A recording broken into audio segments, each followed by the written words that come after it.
Very good. Okay, Well here we done. go. So I'll stand down on my request for minutes. Hopefully Arnie can go from the recording. I'd like a copy of that anyway. Okay, so I'm going to be talking today about diving in caverns and caves in the Yucatan Peninsula of Mexico. I also dive in Florida and a few other places around the world. But Mexico is one of the premier destinations around the world for cave diving. And I'm going to talk a little bit about caverns and caves and diving in them, and then we're going to have some pictures, and then you can ask me questions. If you have kind of short questions, please ask them as we go. If you have kind of more longer topics that you want to discuss, then please leave those to the end. Okay, so Alan, can we move on? Yeah, but we're not presenting. We're not Yeah, I presenting? just got a message that they can't see the slide. Ah, Give me 10 seconds.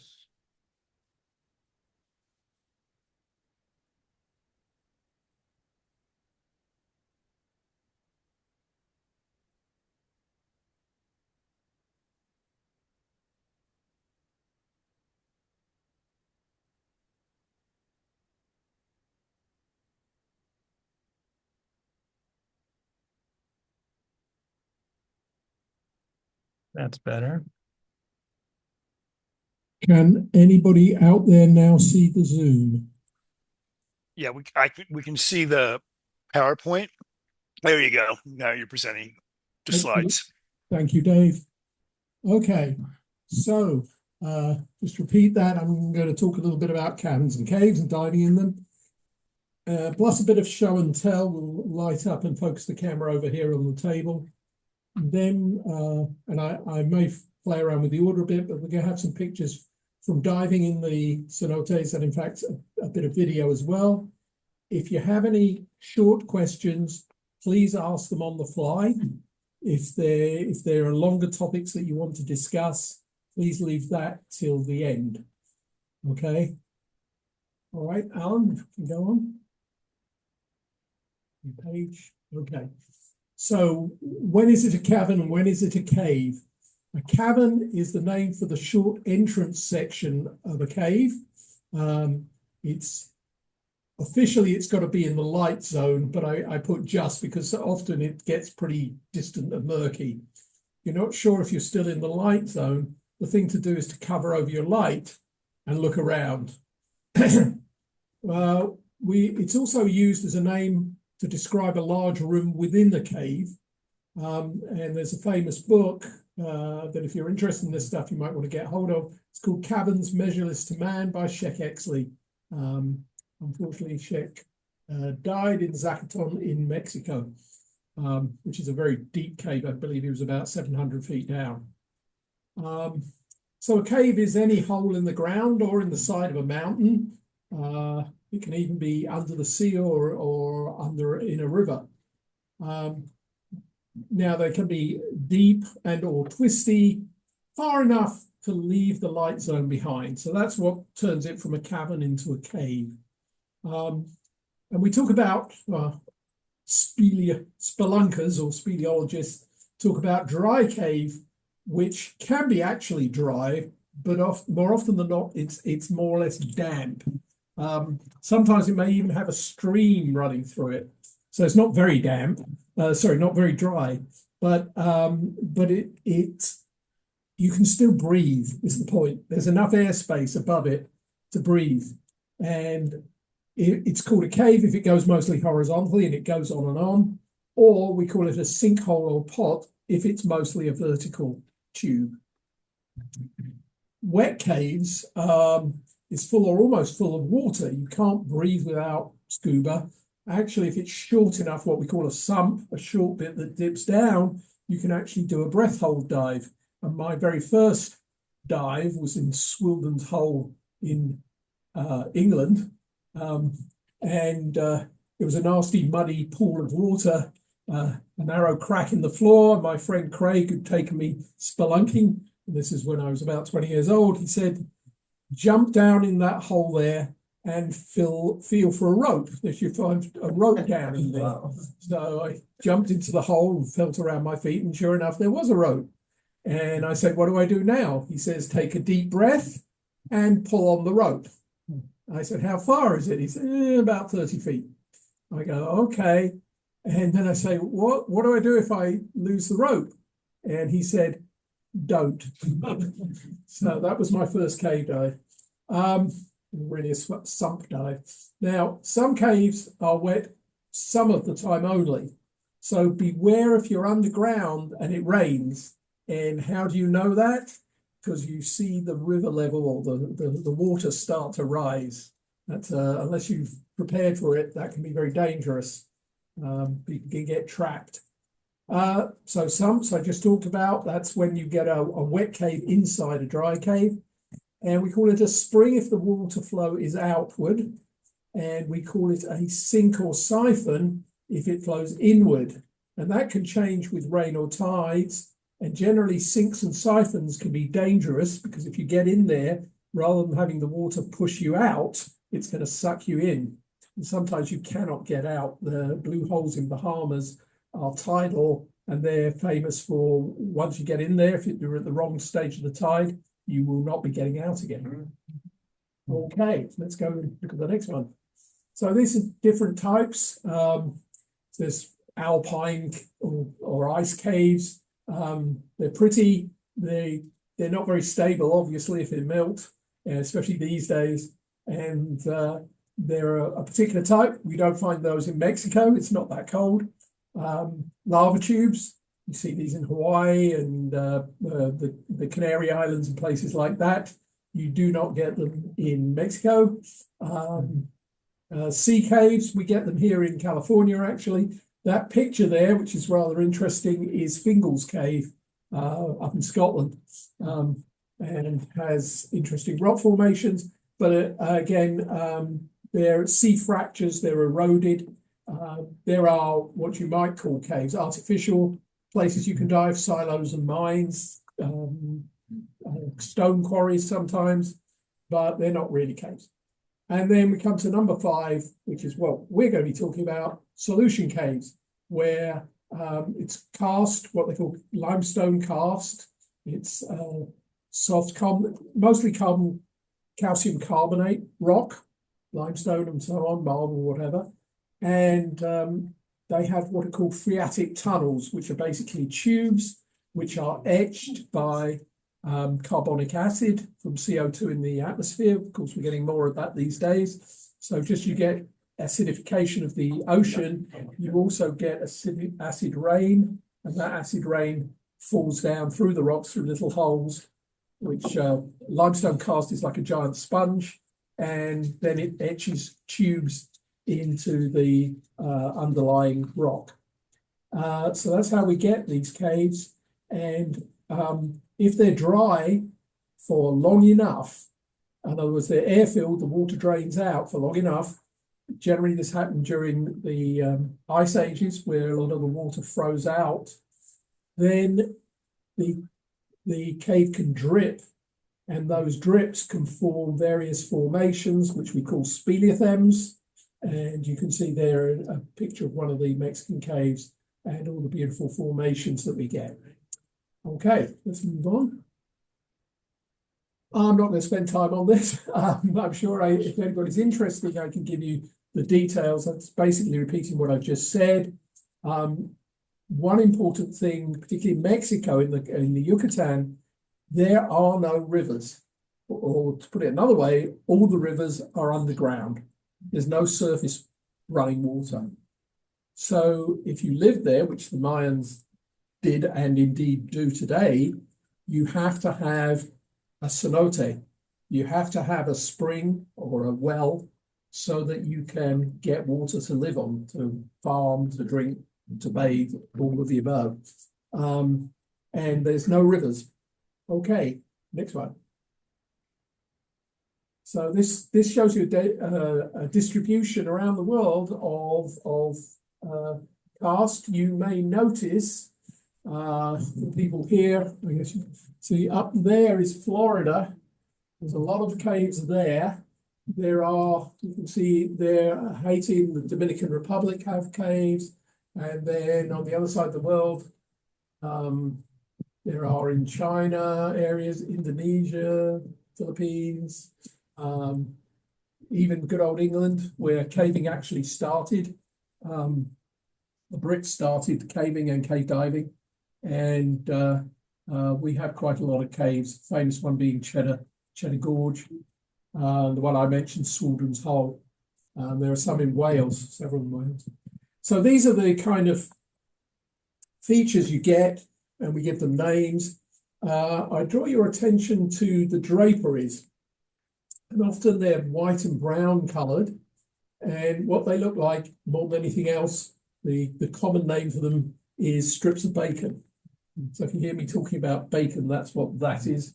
Stalactites hang down from the ceiling. There's a C in it, C for ceiling. And stalagmites with a G grow up from the ground, G for ground. That's how you can tell them apart. And if the stalactite meets a stalagmite, which you can see over here, you get a column. Okay. Flow stone is where the water keeps running over the stone. You get this beautiful smooth surface. Oh, and straws. Yes, they're actually hollow in some cases, and they can do interestingly weird things. They can grow into kind of spirals. Those are called helictites. So there's fantastic and fascinating geology that goes with these cave features. Next one, please. Oh, that's a blow up. Should have shown that one clearer. Next. Next, please. Hey, Neil, Yes. isn't this saying when the mites go up, the tights come down? That's how you can tell which is which? I haven't heard that one before, but if it's a mnemonic that allows you to remember that stalactites come down from the ceiling, stalagmites grow up from the ground, if it says the same thing, then it's right. Okay. Okay, you use whatever one you want, but this is the one I know. So a cenote is a cavern or cave that's located in the Yucatan. It's a Mayan name for it. In fact, it's the Spanish approximation or translation of the Mayan word zonot.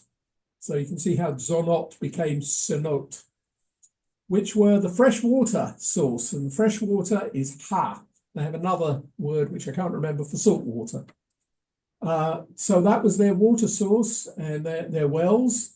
And they also had a strong religious significance amongst the Maya. So these were the sacrificial wells, and people get drowned in them and whatever. But they would haul them out because they don't want dead bodies floating around in their water source. Animals occasionally fall into them too. And we'll see some examples of that. We find skeletons and bones. I've even seen a human skeleton that's estimated to be around 10, 11,000 years old from the before the last ice age. Alex, so they can start paying their bills down. I hope to see something like that. Sorry, was there a question in Our there? grocery outlet, and we are your Bargain Bliss Market. What's Bargain Bliss? You know that feeling you get when you Grocery find that outlet. any brand you know and love, but for way, way less? That's Bargain Bliss. Why can't I mute The that? same Is sale is someone back. breaking The into 20% our wine sale is on now through April 8th. We have hundreds of wines to choose from at In that- prices so low you won't believe it. And every single bottle is 20% off. Stock up now before April 8th. Grocery outlet, market. That would look good. Ron James just walked off, he's on the bench. Here's the The grocery outlet, or I've got the TV on, please turn it off. Came out clearly, Dave Vincent is in, McCullough, Finney Smith, the other night introducing combined for 12 3-point shots made off the bench. Jordan Goodwin is checked in for the Lakers. George Vanderbilt was in for LA, got to John's out, top there. Vincent Spring, is coming to Golden State. Shot for the three, takes the fade, the feed, the kick. It's not Jack. Excellent team defense here by the Warriors. I think someone's watching. Understand And Now, I'll. No. they have their mic on. I wondered that, but who is it? Curry DeSantos. Can everybody check that they do not Just- have their Hang on. mic? Got it? Yeah, everyone's muted. Except you. I actually go to the threes. Sorry, now it's. Okay. I'd ask if everybody can everybody wave at Alan to show they can still hear me? But everybody else is muted because of the interference. Are we good, Alan? Looks good. Looks good. Okay. Yeah, we can hear you. Great. Thanks, Dave. Sorry, everybody, about that. Okay, next slide, please.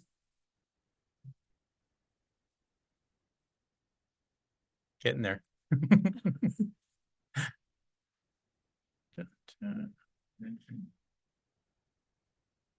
Okay, well, that's going backwards.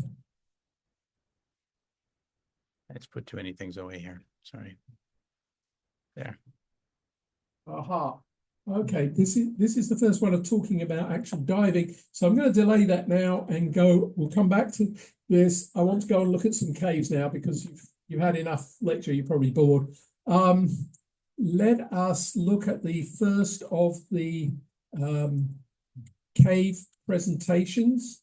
And the one I want to show is either Naitucha or Coop 1. These are two caves that are very close together. Well, we should have coordinated on that. Come give me a look at this. Which one? Sorry, what? Which presentation? Naitucha or Coop 1, whichever one. I'm not finding any of those, so come show me your file structure. This one here? Yes, it is There you go. Naitucha. There you go. All right.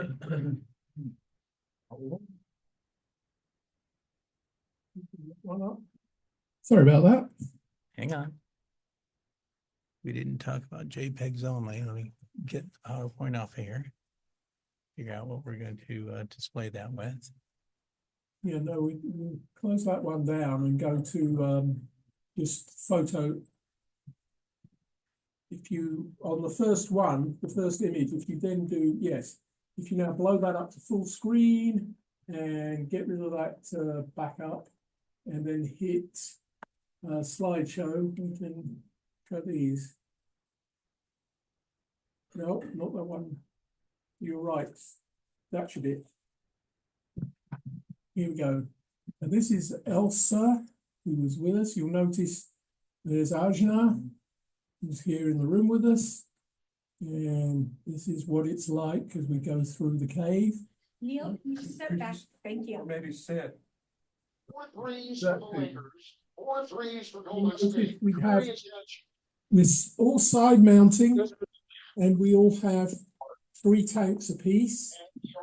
So this is a stage tank. That is an arrow that points the way out. I'll show you how we use that in a bit. And you can see these formations are quite spectacular. And as we're going through them, there's just one after another.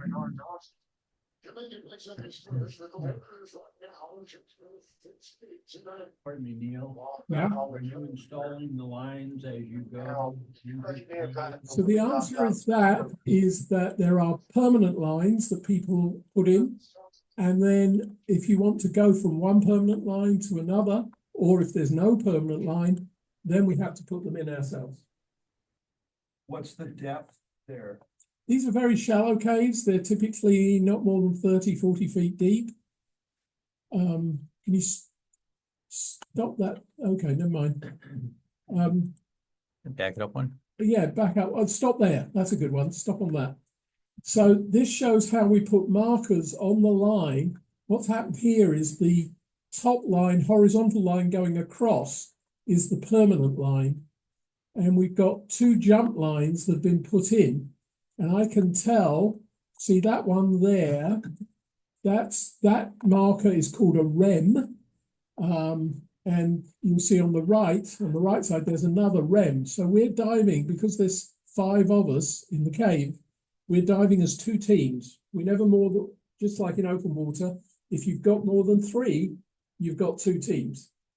If you've got more than four, if you've got more than five, you've got three teams and so on. You never dive more than three people together because it just gets too confusing. And so the two teams have put in their own jump lines. The orange one here is Ajna's, I can tell that. And the other one is a friend of ours, Nicola.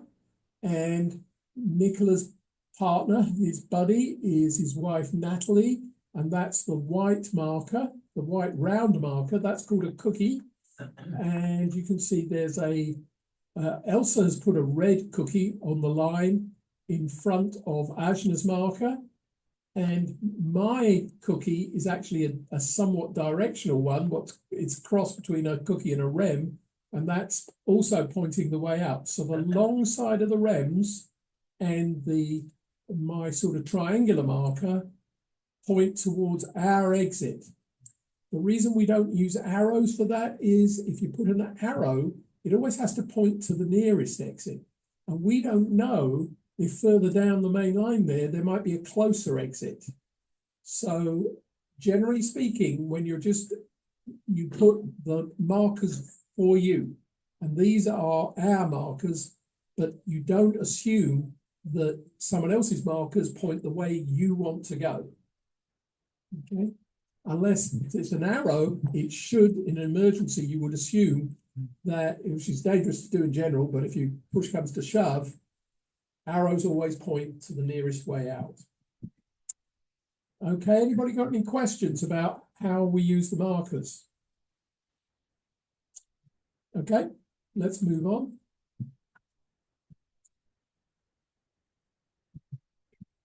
So stop there. Well, this was a giant sloth that had a bad day. We don't know when, but could be thousands of years ago. Might only be hundreds, don't know. But he died in the cave. Quite often we find animal remains. We've even found one cave, there's a mammoth skeleton, or at least large chunks of it. So a lot of these animals have been there a long time, and the assumption is that during the Ice Age, when the caves were cold but dry, they wandered in there, and being dark, they couldn't find their way out and died. And that's what happened to them before we found them. Okay. Yeah. By the way, in each of these pictures, one of the things you look for, at least at cave dives, will always look for the line. And you can stop that one for a second. Oh, this one, yeah. What you can see there, go back one. We always try and keep the line. No, let's go all the way round. Uh-oh.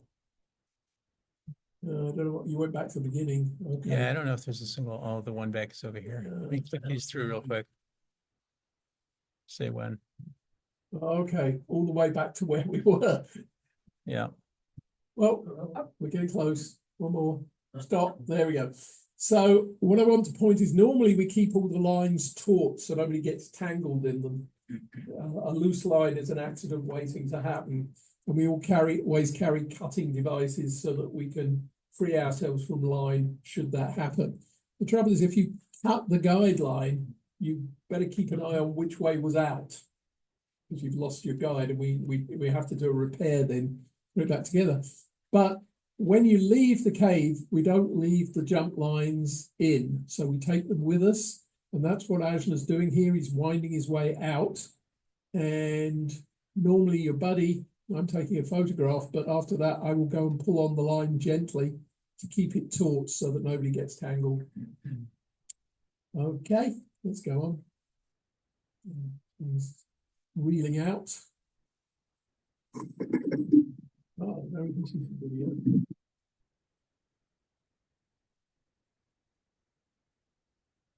You're not sharing the audio, are you? Yeah, I think, well,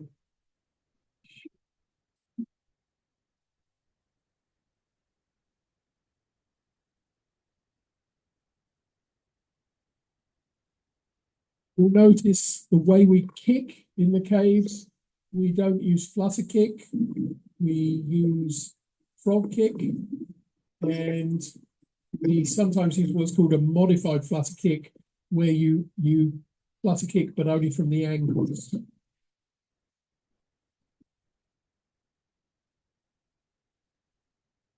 What's the typical visibility? Fantastic. Bottle of It gin. looks like. Silts up.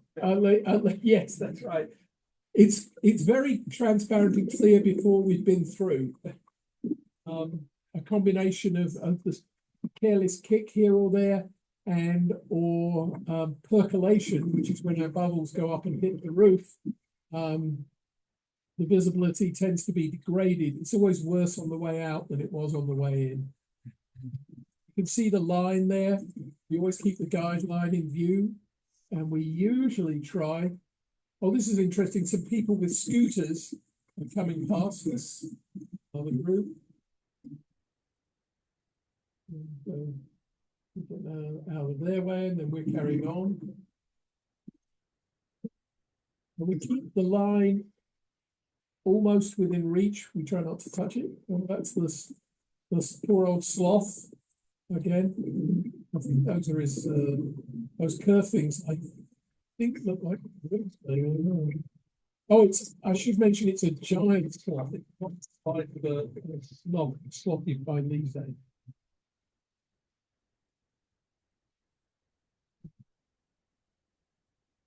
Okay, so that's the end of that one. So Neil, are these cases really well mapped, so you know where you're at? Like, do they show, and you carry a map with you? Yes and no. We don't generally carry, I'll show some examples of maps. There are topographical, oh, beg your pardon. There are topographical maps that show you depths and cross sections and how far it is to the entrance and so on. There are then what we like to dive with are what are called stick maps, which are just lines that show where the lines are basically. And they can be well developed or not so good. And I'll show you one later, but generally we sketch a map like that on our notes, and that we'll take with us on the dive. Or we may even just take a list that says things like T right, jump left, and so on as you go through the cave. It doesn't really matter if you get lost.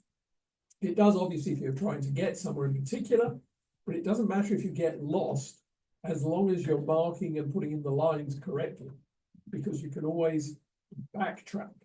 But if you're trying to get somewhere or do a traverse, like from one cenote to another, then it becomes much more important than you don't get lost. For instance, when you do a traverse properly, the proper way to do it is to start at one end and go until you run out of air. When I say run out, that doesn't mean you're out of air. It means you've used a third of your tank. And then you drop a marker there. And then you start at the other end, the cenote you want to go to, and you come back. And when you meet your marker, hopefully without running out of air, then you know that you've got the right path to go all the way through, and you can continue from one end to the other.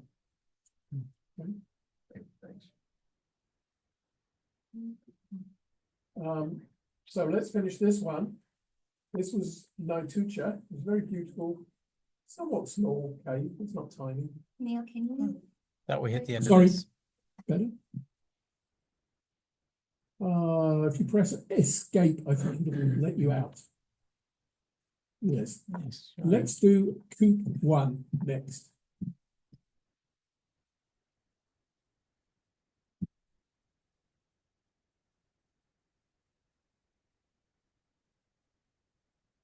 This is another cave that's right next door, pretty much. And that's Elsa. The lighting's not good in there. The visibility wasn't good. And I'm not using my strobes, but that's the inside of the cave. It's got a nice ladder and a platform, this one. So it's relatively safe, although I did have one of the ladders in there collapse under me, which wasn't so good. and we're preparing to go diving. So we've got to bring in our tanks, everybody lays them down, checks their gear, and then we get into the water and gear up. Neil, what's your water temperature? It is a couple of degrees cooler than the sea, but that's in the Yucatan. That's typically, I would say, 79 to 81 or something in the caves. Thank you. Pretty comfy if you're wearing. I usually use a 5 mil wetsuit and a vest. Some people dive dry, but they're wimps. Some people use 7mm suits. Okay, let's go diving. That's Nicola, who's our other friend. He sort of lives down there for at least half a year. Carry on. Let's go with the. Are we doing one by one, or are we having the show? Well, we can put the show on. We do the show. Yeah, there we go. Nicola makes a very good. He's a very good model. He turns his light away so it doesn't blind me. That was a good one. And he knows where to sit. There, we've got a bit too much light. There he is. It's very difficult. Lighting is absolutely critical. As a photographer, lighting in the cave, because there's no ambient light at all. Stop there for a second. What do we see there? This is what we call a T or a Y. You can see there's a line with a red arrow on it there. It's a funny angle, but that's a red arrow. And then there are two cookies. One of which you can see is one of those funny shaped kind of arrow-ish cookies. That's mine. And the other one will be Nicola, since I'm diving with Nicola. And the red arrow is the permanent one that's in the cave already, so we didn't have to put that one there. And then the other two lines go off each side. So it is vital. You can put markers out there, but it is vital that the red arrow is the most important one, because that's going to show the way out. In this case, it happens to be the way we want to go out. So it's not absolutely necessary that we put those cookies there, but for safety's sake, we do, and we put one each. People use different conventions. The important thing is you always know how you're going to get out. And then you can go and explore up one side and turn around and go down the other side of that T. I don't like T's because they can be dangerous, especially if they don't have an arrow. If they're not marked, you can come to an arrow, miss seeing, depending how, the angles and one thing and another, you can miss seeing that it's a T. It can look just like the line came down to a rock and went away again. And if you shortcut it and don't look very carefully, you can not realize that it's a T. And then when you come back, if there isn't an arrow on it, you don't know which way to go. So that's why T's are more dangerous than jumps. We always prefer to jump than use a T. Okay, let's move on.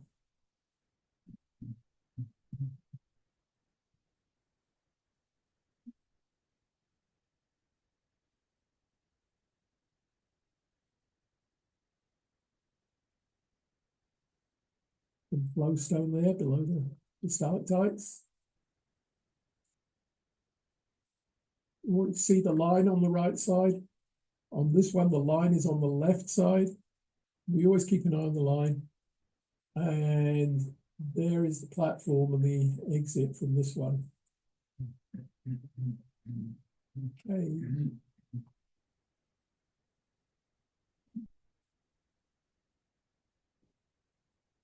I'm surprised so many of those fragile structures were still intact. That's that's perhaps surprising, but the divers, I mean, it's inevitable that you do occasionally break one off, and also natural processes occur which break them off occasionally. But we do try to avoid that. And you'll see that cave divers are very good at buoyancy control and very good at hovering.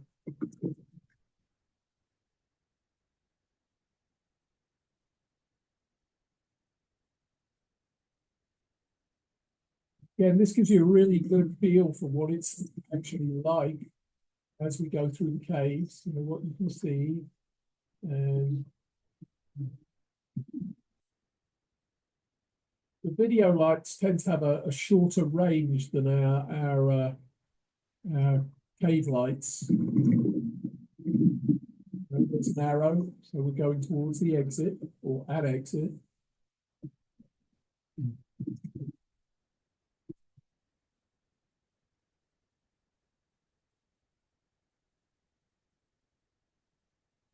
And remember, I referred to it's not good if you're in a cave and it starts raining. So this one we can get out easy enough. You can see the virtual waterfall pouring on us. Unfortunately, we stayed under water while it was raining. Also, Ajna and Nicola. Back we go under the water again.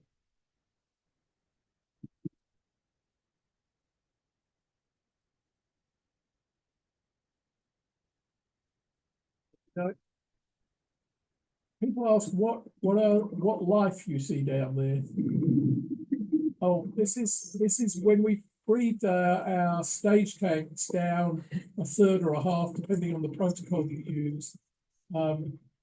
We tether them to the line, and we leave them. We leave them there. Pick them up on the way back. Now you'll notice Nicola is diving with 2 tanks on his back, but he's actually remarkably good at getting through narrow gaps. The rest of us are all side mounters. Advantage of back mount is you only have to carry one set of things up and down instead of making 2 journeys. The disadvantage is you've got twice as much weight on your back when you do that. Of course, underwater, it doesn't make a difference.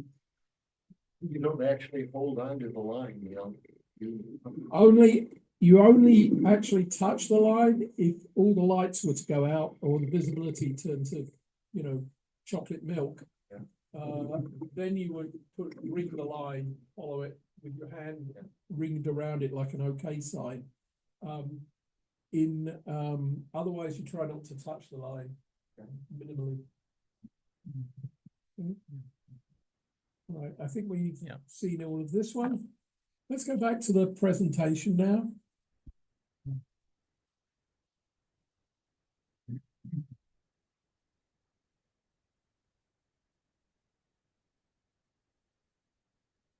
So, would you like to go diving in a cave? Well, to become a cave diver is kind of, Yep, getting there. So to become a cave diver is a rather involved process. You've got to be an experienced diver, and you have to go through special training, cave training, and you've got to get all the gear together to do that. And I have some of that here to show you some of the special stuff. But what you can do as a recreational diver is go for a guided cavern dive. So it's got to be led by a fully cave equipped and qualified diver. So that guide, who's going to be at least a dive master or above, is going to carry 2 tanks, even though you're only in the cavern. So in an emergency, if you need extra gas, the guide is going to have that for you. You as a recreational diver only have to dive on a single tank.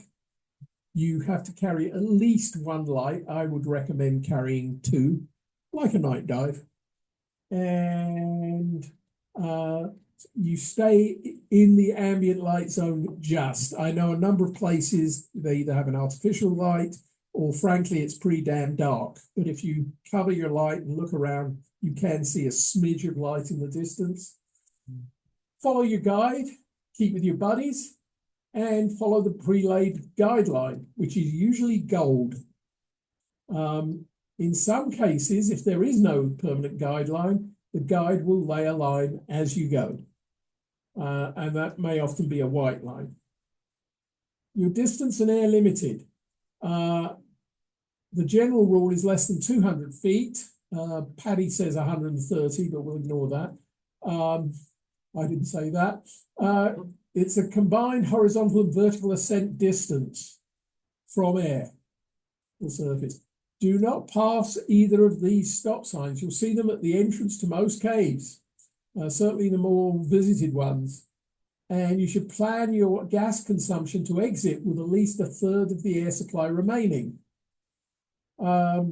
Typical cavern dives last up to 45 minutes or so. If you're good on air, maybe an hour. So the sign on the left is from the NSS CDS. That's the National Speleological Society Cave Diving Section. And it's known as the Grim Reaper sign. And you can guess why that is. And it says stop, prevent your death, and then gives you some nasty facts. And it says there is nothing in this cave worth dying for. Do not go beyond this point unless trained and equipped. The one on the right is by the NACD. That's the National Association of Cave Divers. Please stop unless cave trained. We care. And NACD. I like the Grim Reaper better, but either one. Pass. If you pass it, it's at your. You know, you really are risky. People have died just going a little way beyond the signs. So if you're not with a guide and you're not trained, don't do it. All right, next one.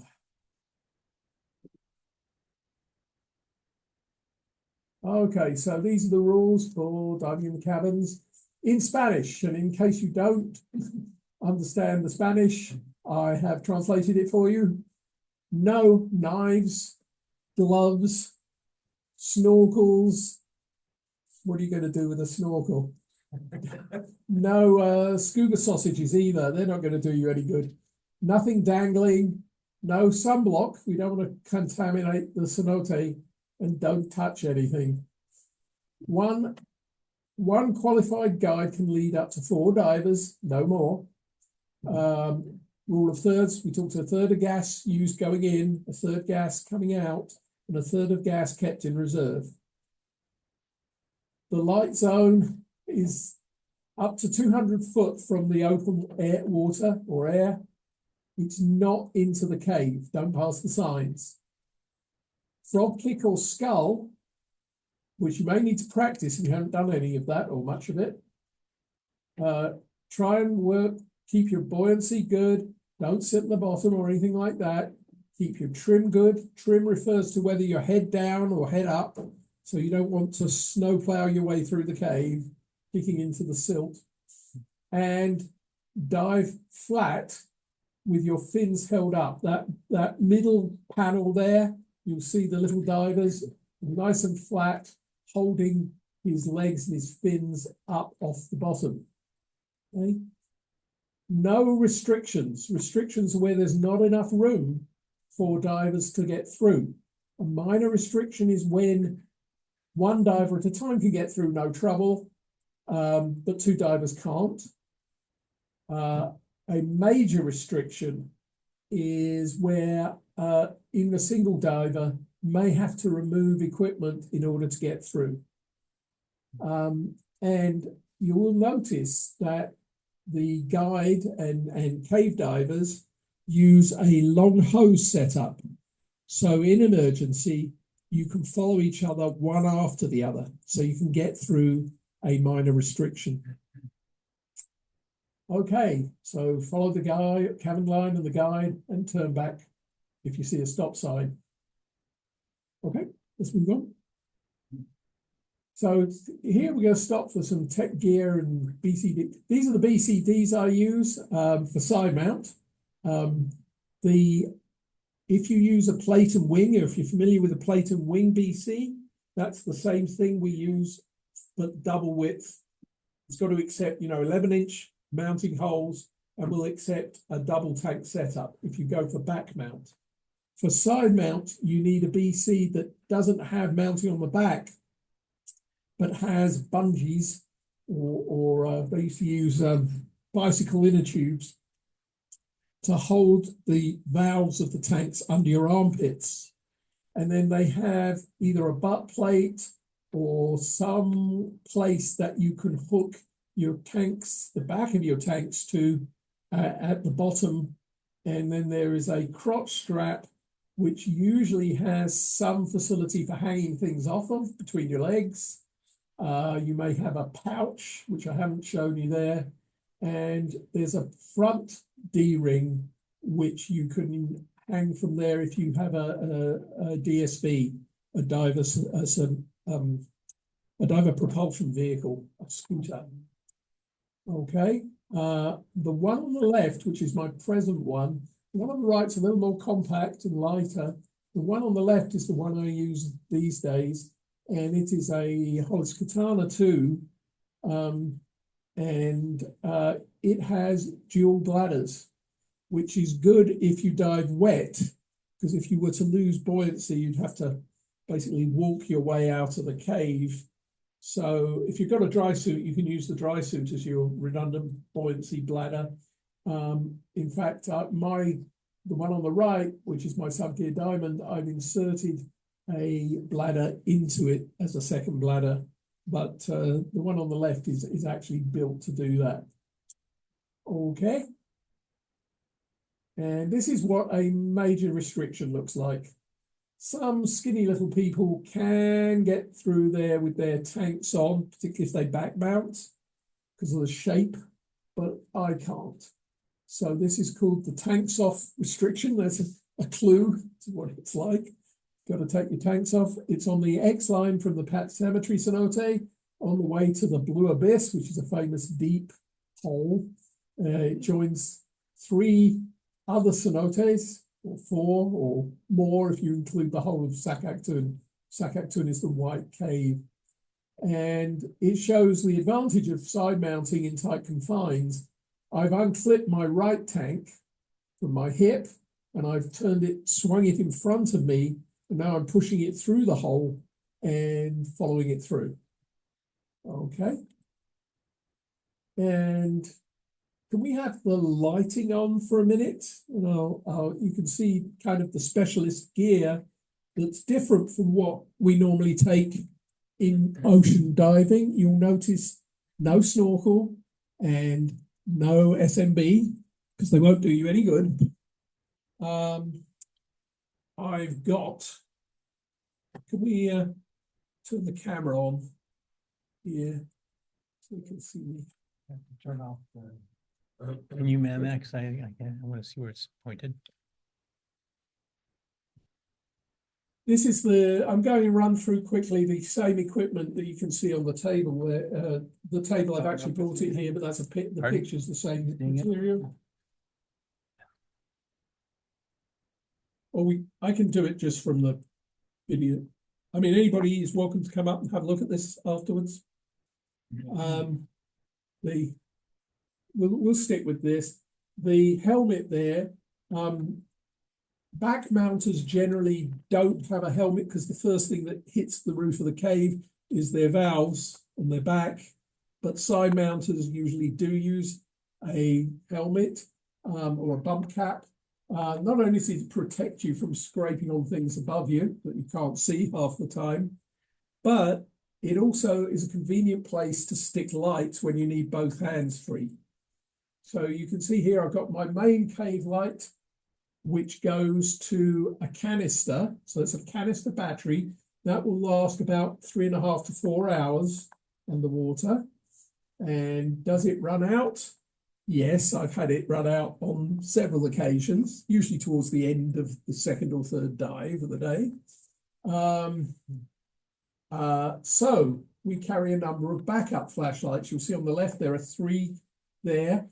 The 2 little kinds, those I often strap on my shoulder straps. So they're easy and immediate to deploy. The trick to deploying them is you pull them out and you turn them on before you unclip them.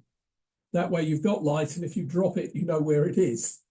If it's completely dark and you drop the light, now you're going to have a problem looking for it.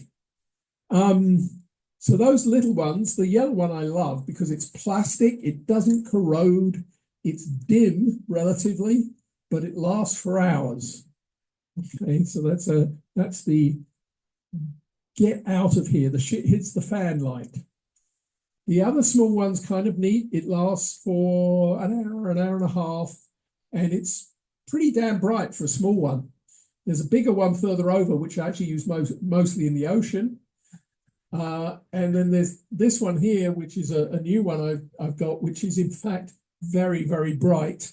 And I've got it here somewhere. Where did I put it? It's here on the helmet. And if I turn it on, you'll see such a small light. It doesn't look too bright, does it? I guess I got it on. Oh yeah, there we go. Right enough.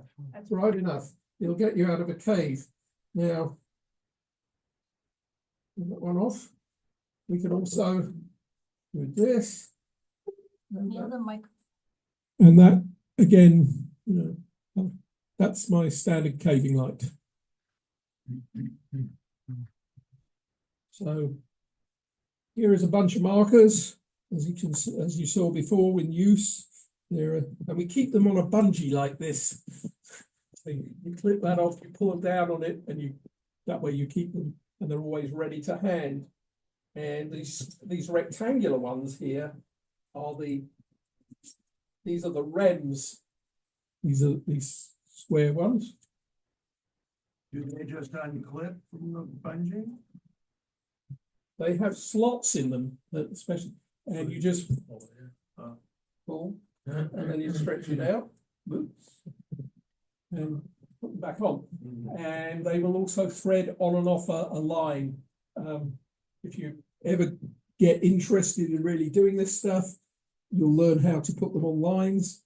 You also learn how to deploy lines and connect one to the next, which I can show you at the end if anybody's interested. We also carry these, or equivalent. This is a 150-foot spool, which is an emergency line where you carry at least one of these. So when everything else has gone to hell in the handbasket, you take this thing out and you wrap it around one of the, wherever you are, you know, in the dark or whatever, you wrap it around a speleothem, and then you go searching for the line. Okay, so we never are without a spool, a reel of line. Okay. Moving right along. What are the big blue spools? Are those different? Okay, so you can, lots of people take reels. There are, I should have got you to bring one. There are exploration reels, which are big reels with 1,000 foot of line on it. There are lesser ones, 300 foot, 400 foot. These I keep on traveling because they're light and relatively light and smallish. And once you deploy one of these, it'll go a long way. I use it in the ocean as well. When you run out, what I do is I have another one. So if I need to go further than this one lets me go, I flip them onto the next one and on I go.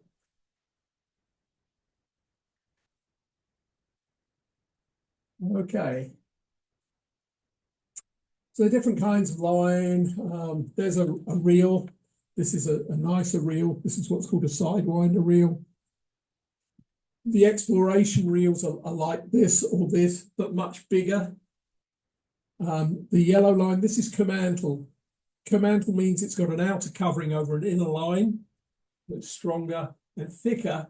These are the kind of lines that are used for the caverns, right? So they're very easy to see and follow. And these are jump and safety spools are like that.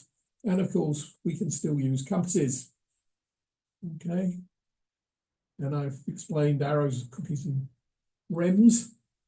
Okay. So maps. Somebody asked about maps earlier. These are different kinds of maps. This is a cross section of the pit. This is 450 feet down here. It's quite an impressive thing, but this is more of a sinkhole than a horizontal cave. It does connect. This is a topographic map. It shows you, you know, what's going on inside, the depths and features, things inside. Is that a plan or elevation view? It's a plan view. It is, these are more, the depths here, this will be in feet, unless it's in metric, but these are in feet. And this P numbers, these are the penetration from the entrance. And I have no idea where the entrance is on this one. Oh, Matches Maze. Oh, I do know where this is. That's Matches Maze. This must be the PDL. If that's the PDL, then the entrance is going to be down here. That's Sac Actun, the Gran Cenote entrance. And this section, I won't dwell on the horror stories, just to say that people have screwed up in here, and 1, 2, 3, 4, at least 5 people have killed themselves in there, all human error. Are the black sections on that map, are those the cenotes? Let me see where we are. There's 3 black sections. Yeah, this is normally a cenote. Hotel should show up. No, maybe. See, I think it means it's solid. I think it's the opposite. It's not whole. It's a rock pillar. This is a stick map. So is this. This is a computerized stick map. And these the explorers plot their exploration like this, and eventually somebody draws it up, and you get a nice one like that. That one's in Florida. That's the Devil system in Ginny Springs. And here, this is Sistema Sac Actun. This is Tulum and so on. Tulum's down there. That's the Tulum ruins. There's Sac Actun. This bit, wherever it's gone, where's Sac Actun gone on me? This bit here. This is that bit here. Oh, sorry, that's Gran Cenote entrance. That's another cave, Calavera, which means the skull cave. There's actually a flow of water that actually runs north here. Everybody thinks it's going to be running this way, and some little part of it does, but most of it runs up north. And that runs up, that's along a fracture line that runs to the island of Holbox.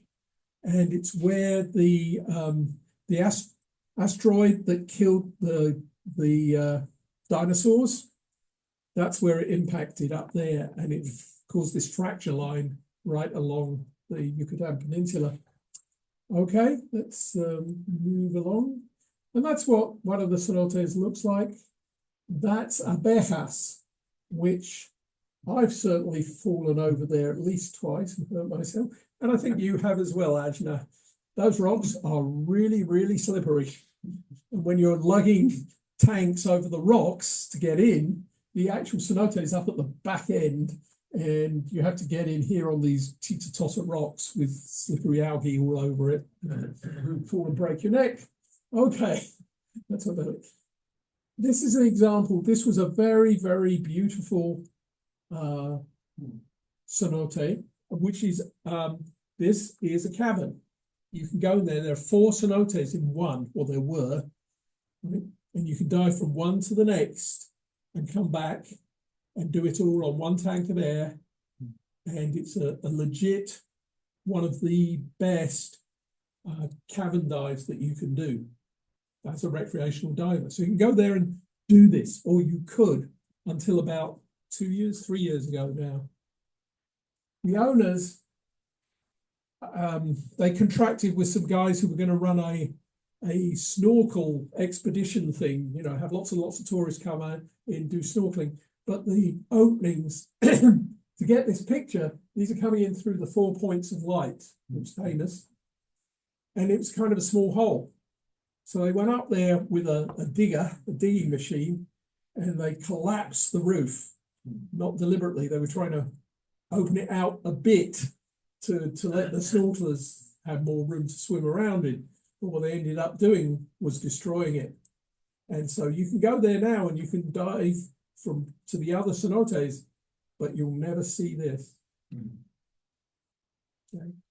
And that, unfortunately, is one of several instances of poor management of the natural resources in the interests of short-term gain. Okay. So that's the end of that. Do we have time for one last cave? No. No. All right. If anybody wants to see the other caves, just let me know. Very nice, yeah. Okay, thanks, Neil. Any more questions or ask me afterwards? One or two questions? Short, okay. Well, Okay, hold on, you have to come up to the front and get a microphone. Come on up.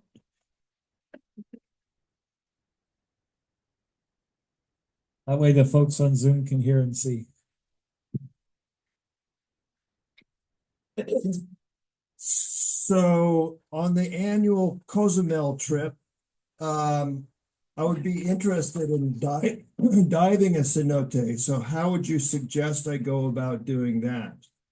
I have no experience whatsoever. See me, I'll put you, well. So the answer is if you contact me, let me know, I'll put you in touch with the right people. If you're doing it from Cozumel, you'll start off very early one morning, take the 7 o'clock ferry over to the mainland. There is a cenote, actually there are 18 cenotes on Cozumel, but pretty much none of them are available to you for cabin diving. So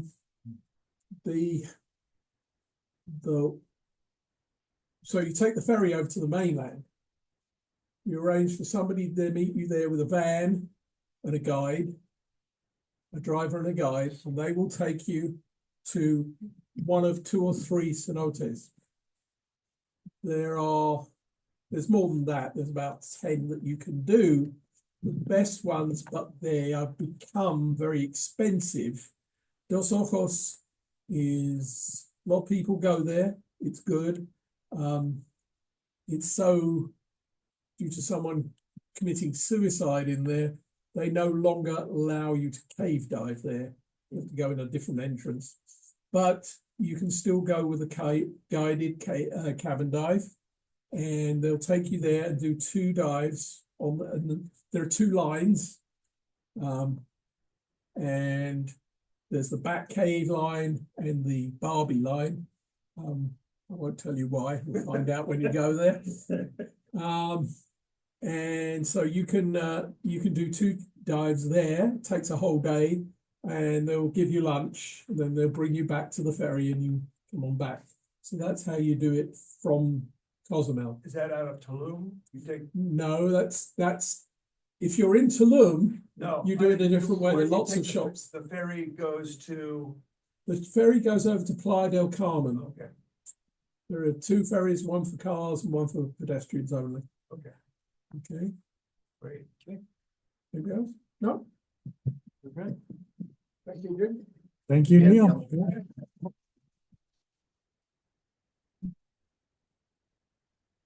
Hey. So normally I would tell Arnie how many people are in the room right now. And if you were here, I would say we have, I think I counted 14 people in the room. 13. 13? Off by 1. Helga, treasurer's report? Ah, good. I didn't realize I could unmute. Okay, let me come up here. Hi, everybody. Currently, classes have $3,797.21. That hasn't changed. Our general fund is up to $3,604.45 for a total of $7,401.66. Alan, David forgot to give you the card to get Neil's dinner. Please look in the chat. Instructions are in there. Other than that, are there any bills for the club that I need to pay? Doesn't look like it in the room. Good. Okay. Thanks, Helga. Sure. Let's see. Debbie gave me, we'll skip Dennis, unless Dennis is online. I don't think he is. Unless Neil wants to give a training report. Well, I want to mention one thing. I don't know whether to do it now. If we can get enough people, it won't be a club class. It'd be something I'd be doing for individuals. Sorry, let me. Thank you. This is not going to be a club class. It's not official club activity, but if I can get enough people together, and if we can find the resources, which is mostly finding access to a pool, then I will put together an open water class. If anybody knows relatives, friends, whatever, who are interested, and in particular, we'll use that for training new divers and also for training a new dive master. Okay. So, you have family, friends interested in learning how to dive, or someone you know or yourself interested in dive mastering, then contact Neil. oh, and refreshers. Anybody needs a refresher. Okay, and he also said and refresher training. So that could be good. Membership. So Debbie gave me a membership just for general curiosity in the report for everyone. We've got 52 regular members, 8 associate members, 8 life members for a total of 68 people. I think there's a purge happened. It's happened. Okay, so the purge has happened already. The purge meaning that if you haven't paid your dues, then you're no longer access to the members part of the club website.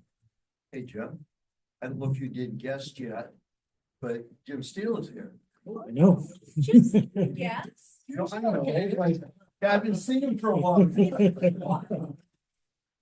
So actually, we do have a new member that I'm gonna call out, so I'll do that. I did skip guest, but I'll do that at the end of the reports. David, do you want to do entertainment? Thanks, Jim. So I'll make this quick. Firstly, thanks again to Neil for stepping up to help us out. This was an incredibly amazing presentation. So next month, Dan Wilcox he has been able to connect us to Gil Zaman, and I believe the presentation, and Alan, if you are able to pull up the schedule, that'd be fantastic. But otherwise, it's a little bit more of a unique topic. So Gil is a avid diver, but also a freelance writer, and he's spoken at the Scuba Show and with other dive clubs, and his topic is going to be on how to blog and publish, document your dive trips. So it's I believe it's a workshop with 13 steps that he's going to walk us through. So a little bit different from our conventional presentations, but could be of interest to some folks, since, everyone kind of, well, I know we have a lot of photographers, we have a lot of writers, and so this could be an interesting one. And in June, we have our members night coming up, so be prepared to share your photos. I believe that our last members night, which was way back in October of last year, we actually had more people that wanted to present than we had time for. So those folks that didn't get to go that time, they're going to be first. But if anyone else is interested, please make sure that you sign up with Dave Shervin, or just contact anyone on the board, and they'll make sure that you have a chance to present. And rest of the year, we have some open slots. I believe that Derek is working with Natasha Benjamin to get another one of her films shown to us. And we'll hopefully have Randall Spangler talking about oceanic conditions, how to assess dive conditions based on oceanic models and things like that. And if anyone else has any ideas for what you want to see, or if you would like Neil to come back or something like that, please just let the board know. Thanks. Thanks, David. Yep.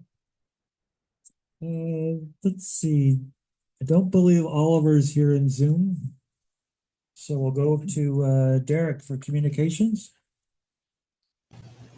Hello, everybody. Just want to put a shout out, a great job for everyone that's been posting dive reports, whether it be an ad hoc dive or a club dive, and definitely include photos. So whether or not you could just upload them to the forum or to a photo album or just email them to me directly, I'll include them on the website. So love to collect the photos. Keep that up. Much appreciated. Thanks, Derek. I think Jane sent me a couple photos and an email today, so I'll try and send those over to you, or I'll try posting them myself. So as I said earlier, yes, so we have It's like Dave's got a hand up. we have a hand. Dave. Is that Debbie. Dave with the hand up? That's, Oh, no, that's the pointer. That's me. Oh, okay. It looked like a hand up. Yeah, so a couple of people we have, one we haven't seen here, I don't think ever in a general meeting, and one we haven't seen for a while. So I just want to give a shout out to Jim Steele. Thanks for coming again. Good to see you. I know I and many others are sad that you're no longer in the business of at Steele's. We were just thinking how great it was when we were at Debbie and I were in Florida, and we looked at one of the big mass dive equipment stores, and I was like, oh,